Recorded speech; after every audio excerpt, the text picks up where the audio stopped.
So, we will continue the free electron gas model.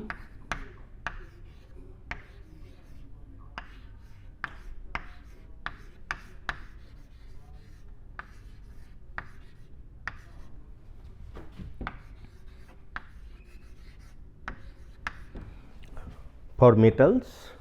So, as we have discussed that metal shows many properties as a function of temperature, as a function of electric field, as a function of magnetic field, right. So, to explain those properties, so this free electron model is used, and we have seen that using this free electron model one can derive the Ohm's, one can derive functional form of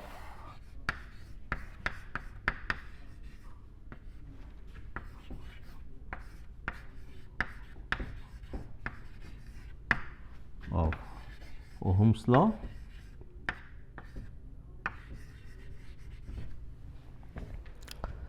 Also, we have seen the validity of Weidmann-Franz law, validity of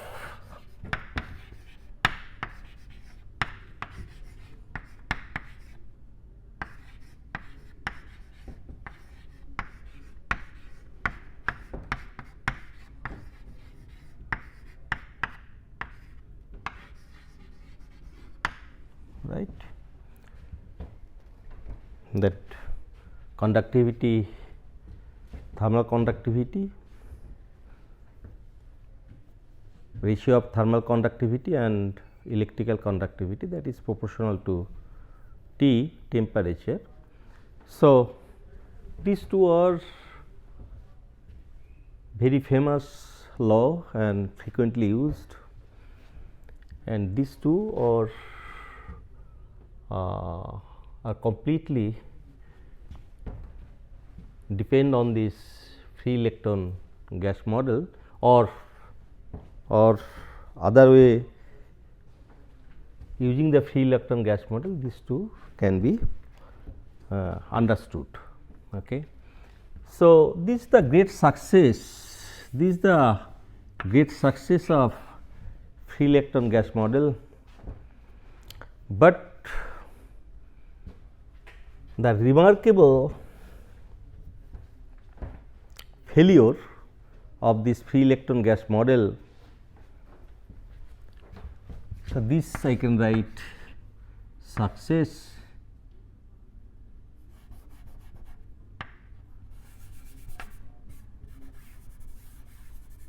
so this basically success, and remarkable failure is, one is heat capacity, electronic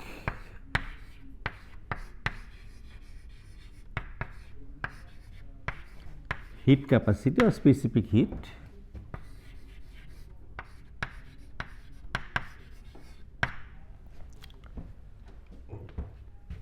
So, this from free electron gas model. So, whatever heat capacity we get, that does not agree with the experimental result, and there is a big deviation. So, from free electron gas model, we cannot explain this electronic heat capacity of metals. Second, paramagnetic susceptibility. So, that also electronic contribution, electronic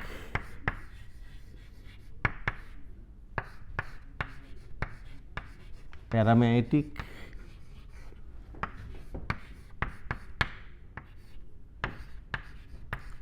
susceptibility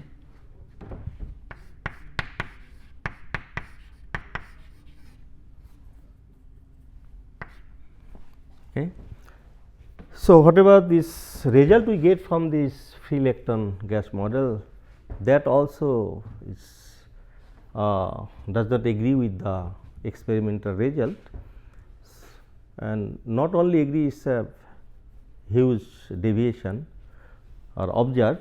So, these two also very important property of metal, and that cannot be explained using this free electron gas model. Okay. So, these are basically remarkable failure we tell, although it has several success. So, now where is the problem?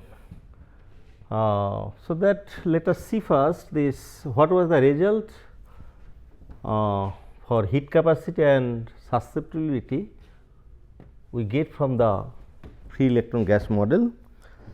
So, this heat capacity, you know, this that if you increase the temperature, so to increase 1 degree temperature, what amount of heat required for that material. So, that is the heat capacity. So, this and for specific amount of heat material, then it is specific heat, it may be a 1 gram mole or 1 gram. So, if you quantify the quantity, then it is specific heat, otherwise as a whole, this for whole mass, whole system, we tell the heat capacity, right. So, free electron model is basically, it's we have free electron, right, we have free electron, assembly of free electron in a box, a metal box, means metal surface are there and inside electrons are there, they cannot come out, but they can move freely inside the box, inside the metal, right. So, if we apply heat on this metal, so what will happen? So, it will absorb heat and each electron will absorb heat, right. So, if you increase it at temperature T, so this each electron will have energy, absorb energy 3/2 kBT, right. So, basically that is equipartition energy law. So, how many, if I take 1 gram mole atom, okay. So, it will have Avogadro number of atom. So, if each atom give 1 valence electron, have 1 valence electron, so we will have this Avogadro number of free electron, right. So, each electron will have this energy 3/2 kBT, okay. It will absorb this amount of energy, heat energy. So, then for 1 gram mole Avogadro number of electrons are there. So, total energy of that system for that 1 gram mole, it will be total energy E, right. So, heat capacity is at C it is basically dE by dt, right, for how much energy is required to change 1 degree temperature, right. So, that is dE by dt. Okay. So, that will be 3 by 2 in a kb, right. So, this is the molar specific heat. It is, since it is quantity is defined 1 mole. So, it is called molar heat capacity or molar specific heat.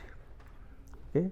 So, from free electron theory we are getting that this will be the amount of. So, this one can write 3 by 2 R, right. R is generally 2 calorie.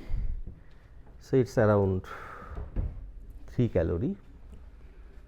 So, this specific heat will be 3 calorie, okay, for or molar heat capacity will be 2 will be 3 calorie. So, this value is very high compared to the experimental value, whatever experimentally it is observed, the value is observed.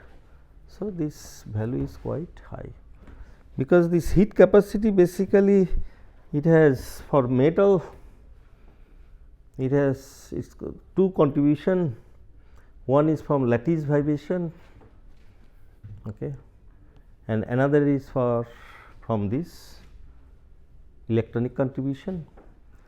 So, for insulating material it is seen that this for 1 mole material, insulating material, the heat capacity is 6 calorie, right. So, this for this metal, that 6 calorie 3 hours or 3 hours, that will be there, plus additional from electronic contribution, this will come. Okay. So, total heat capacity of this metal should be around this value, but it is seen that. So, it is the contribution for electronic contribution in specific heat, it is almost 50%, right. It is 50%, but it is seen that this contribution of electron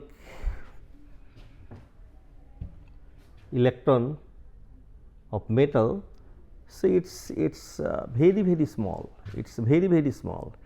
So, whatever the value is observed is it is 1/100th of, it is around 1/100th of this value, it is the experimental value. Okay.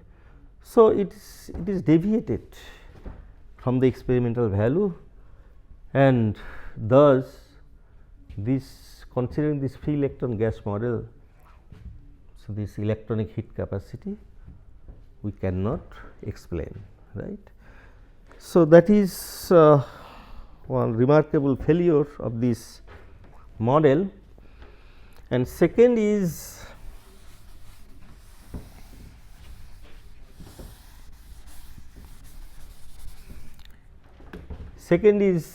paramagnetic susceptibility.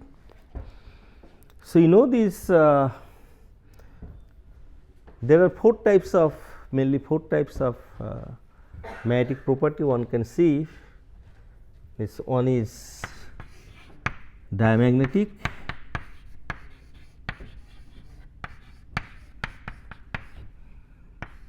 another is paramagnetic,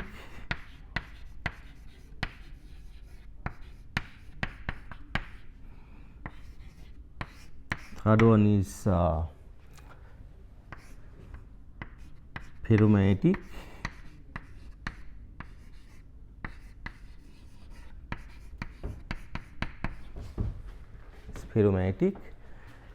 and fourth one is antiferromagnetic.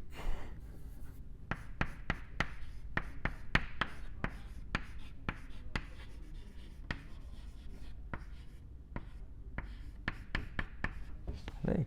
So, these are the main magnetic property. So, everything we express in terms of one can express in terms of susceptibility, one can express in terms of susceptibility. So, susceptibility is defined as that chi, susceptibility chi, it is defined as magnetic moment of magnetization by magnetic field. Okay. So, when we apply magnetic field on a material, so this magnetic moment of each atom or each electron, okay, so they aligned along the magnetic field direction. So, because of magnetic field we get net magnetic moment,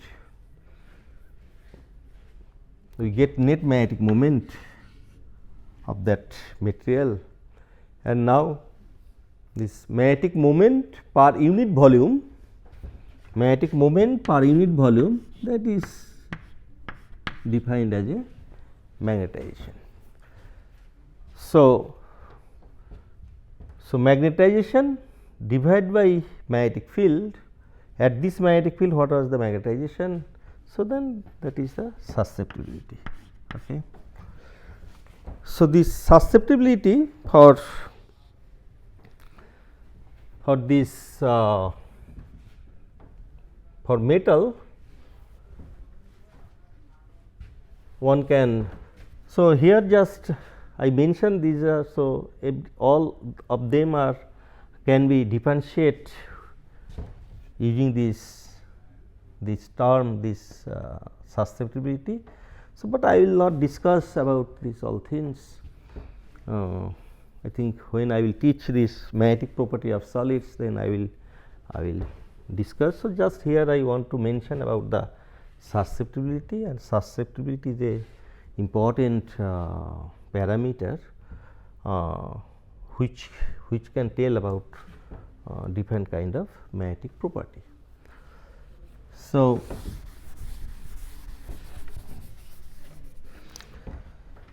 this susceptibility chi equal to m by h. So, one can find out. So, if you take 1 gram mole material, say metal, okay. So, again, so then I can write this molar susceptibility chi m, right. So, it has 1 gram mole material, and this will have, this metal will have the free electron. So, say it has Avogadro number of atoms. So, Avogadro number of electrons will, free electrons will be there. If it is 1 valence electron per atom, so in that case, so Avogadro number of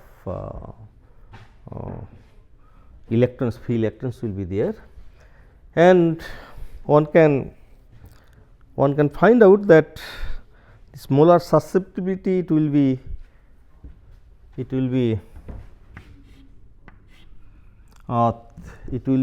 just let me write this expression Na, I will not derive, just it comes Na mu v square divided by 3 A B T. Okay. So, considering the free electron gas model, if you take 1 gram mole metal, so in that case this molar susceptibility equal to this this expression comes based on this free electron gas model. Okay. So, here this is Na is Avogadro number and mu v, what is mu v? Mu v is called the Bohr magneton, Bohr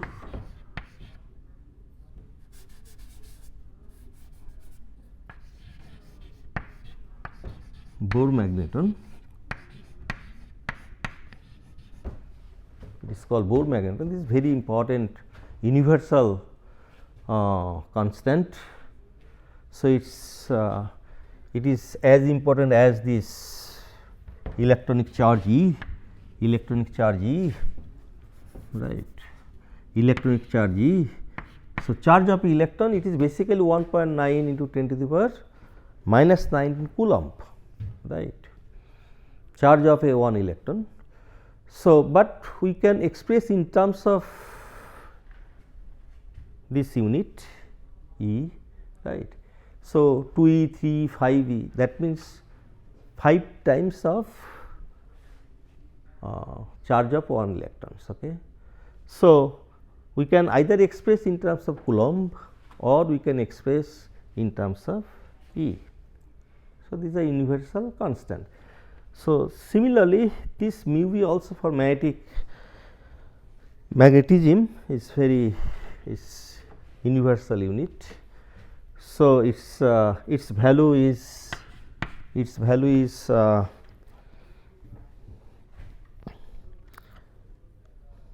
9.274, it is 9.274 into 10 to the power minus 24 joule per Tesla. So, this is SI unit, joule per Tesla. So, I think it not able to say joule per Tesla, joule per Tesla,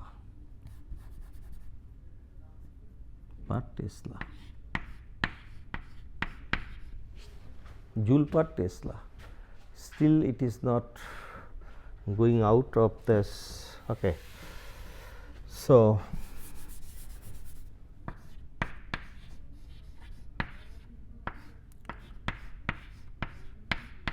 joule per Tesla. So, that is SI unit basically. Okay. So, Bohr magneton,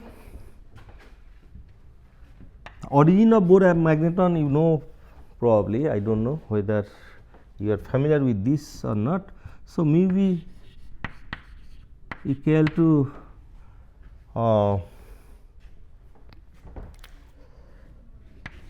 E H cross by 2 m e. So, mass of electron, this is the electronic charge, right. So, solar constant, you know the value of E, you know the H cross means H by 2 pi, right, H cross is H by 2 pi, Planck constant, mass of the electron. So, this expression, this basically comes from this from Bohr orbit. So, when hydrogen in a ground state,